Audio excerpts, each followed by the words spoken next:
Everyone in MAGA world is playing to an audience of one, even if you are in the federal government, even if you are one of Donald Trump's cabinet secretaries.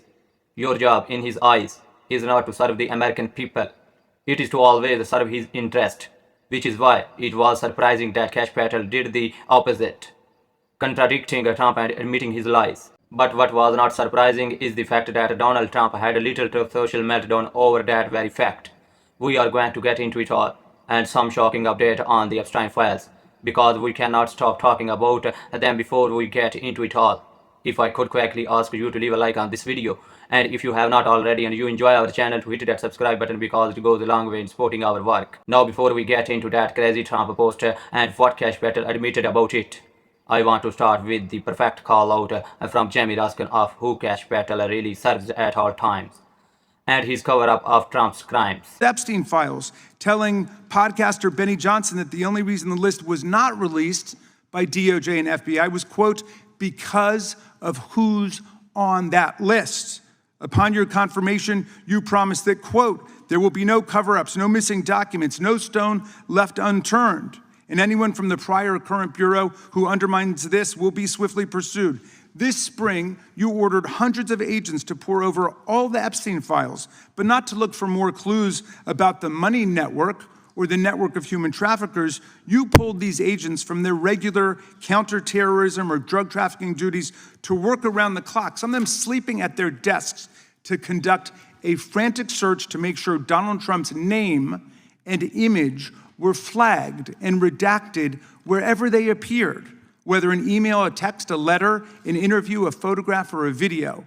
In May, Attorney General Bondi reportedly told Trump that his name had indeed appeared multiple times throughout the Epstein files. And not long thereafter, in July, you and the Attorney General released a memo claiming that, quote, no further disclosure would be appropriate or warranted. In a few short months, how did you go from being a crusader for accountability and transparency for the Epstein files to being a part of the conspiracy and cover-up? The answer is simple. You said it yourself, because of who's on that list. Donald Trump's relationship with Epstein over the years is well documented. A week ago, the Oversight Committee released Trump's disturbing birthday book, Note to Epstein, written over a drawing of a woman's naked body, referring to a, quote, wonderful secret. The Oversight Committee obtained the note from the Epstein estate, not from the FBI, raising questions again of whether the FBI has been withholding documents. Everyone in this administration is always looking out for what is in the best interest of Donald Trump. MAGA sees that Trump has this guy willing to break the system. He is their righteous vengeance against the woke left. Well, if you are a farmer in the Midwest, I guess the woke left is China buying up your soybeans. And so now that woke is gone. You are broke and you have no money. If you are a Trump voter who had someone in their family who was here illegally, now maybe that family member is reported with no pathway to citizenship because Donald Trump never actually cared about you. And if you are one of the millions of Americans who Donald Trump is about to steal your health care away from, I do not know how drinking on the lips is going to keep you from getting sick. But I guess that's what MAGA has to figure out on their own, because ultimately it is about serving Donald Trump. It is about serving the grift. And it is about keeping MAGA distracted long enough where they do not realize any of what I just said. Which is why Donald Trump is still talking about 2020. Still talking about January 6th. And posted this, which Cash Patel had a different take on. But we will get to that. Trump wrote on Truth Social, it was just revealed that the FBI had secretly placed, against all rules, regulations and protocols and standards, 274 FBI agents into the crowd just prior to and during the January 6 hoax. This is different from what Director Charis Ray stated over and over again. That's right, as it now turns out. FBI agents were at and in the January 6 protest, acting as agitators and insurrectionists, but certainly not as law enforcement officials. I want to know how each and every one of those so-called agitators are and what they were up to on that now historic day. This is a tragedy. Trump is trying to say, we can never let this happen again to America. Okay, so we know that's a whole bunch of bullshit from Donald Trump. Because we are competent people. I had also asked the question, so did you pardon those FBI agents? Would not you know that you pardoned them because you pardoned everyone on January 6th? It does not make sense. But it made such little sense that even Cash Patel questioned what Donald Trump was saying. That's just question fully pushed back on him, and it's got Trump pretty pissed. Keystone Cash thanks Trump's insane January 6 conspiracy theory top mega leaky Cash Patel has made the uncharacteristically bold move of intervening in Donald Trump's made and repeatedly mounting campaign of vengeance against his political opponents. Trump launched into a vicious social diatribe Saturday afternoon against former FBI Director Christopher Wray, who he slammed for supposedly lying about the presence of Borio personnel in the crowds outside the Capitol building on January 6th. Why Trump's biggest gripe about federal agents allegedly staging an insurrection was they had broken the FBI rules, regulations, protocols, and standards is unclear. In any case, current FBI Chief PATEL has since spoke with Fox News Digital to try and clear up some of the confusion. Agents were sent into a crowd control mission after the riot was declared by Metro Police, something that goes against FBI standards. He explained, blasting apart the president's claim of a Borio cop while backing his concerns over a lack of respect for established procedures. So you heard it from Cash Patel, this was not some cop by the FBI. They were not trying to antagonize people. They were not put there purposely before the riot started to make sure they could gin up the crowd so people could. What? Go to jail for breaking the law. It does not really make a lot of sense. I do not understand. Also, if Donald Trump had won the election, could not he just then pardon it? So why did he even?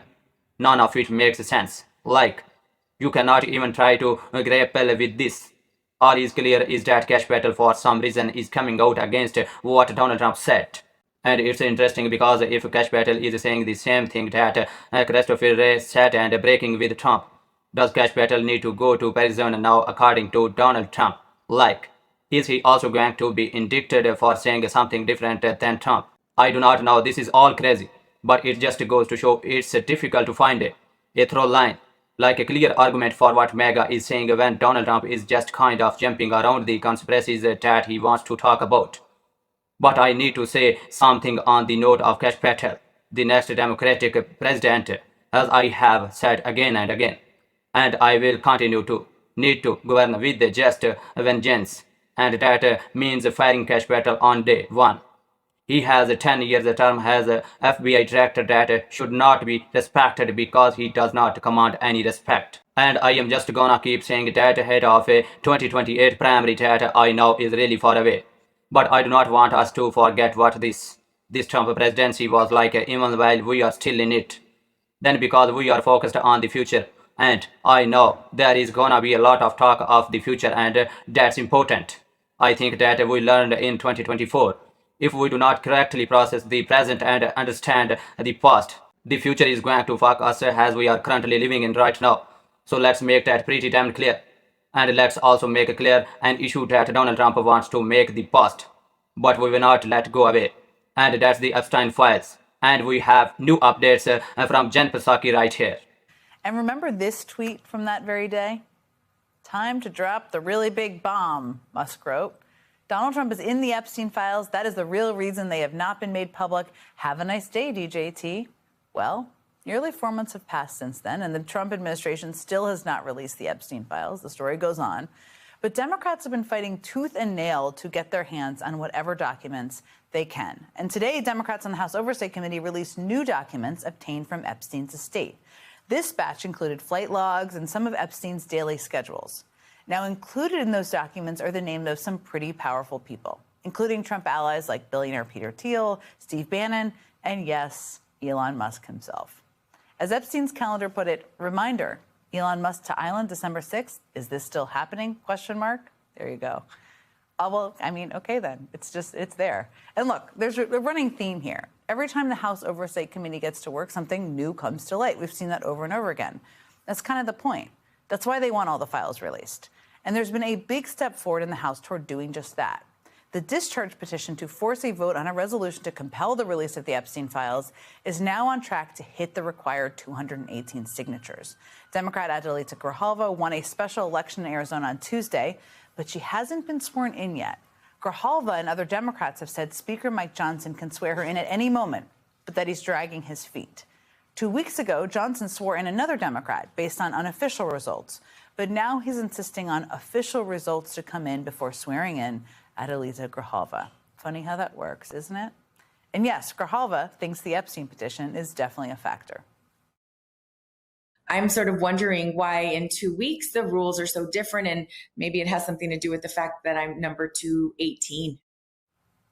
Maybe it does. I bet it does. Joining us now is Congressman Ro Khanna, a Democrat from California and member of the House Oversight Committee. As always, there's so much to ask you about. I just have to just start by, can we just start on the irony that the Musk tweet was in some ways the spark that lit the match, and today we see a document with Elon Musk's name in it. What did you think when you saw that?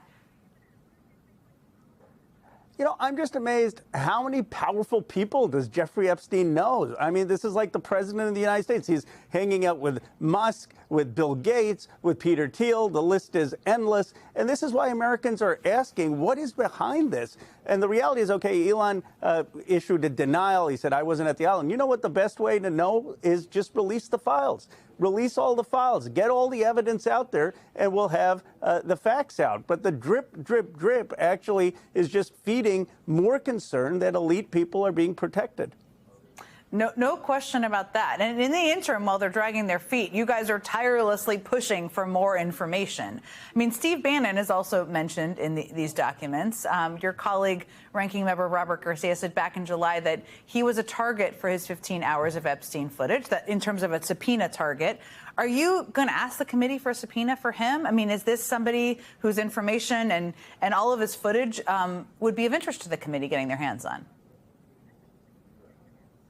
Absolutely. I mean, he talked to Epstein at a time where Epstein already had the plea deal. So he has very relevant information. Epstein's brother wanted the information that Bannon had. But we should have complete transparency, and we should have the release of the files. And, you know, Massey and I have this discharge petition. You mentioned it in your monologue that Alita Grijalva. We will not stop talking about the Epstein files on this show. I do not want to say that everything happening in this current administration has to do with the deflecting or making sure that we are not talking about it. But often it certainly seems like that. So we are gonna keep the pressure on. And if you wanna support that, as always, you can hit that subscribe button, leave a like on this video. And if you stuck around to the end, drop a blue heart in the comments. And until next time, I will see you soon.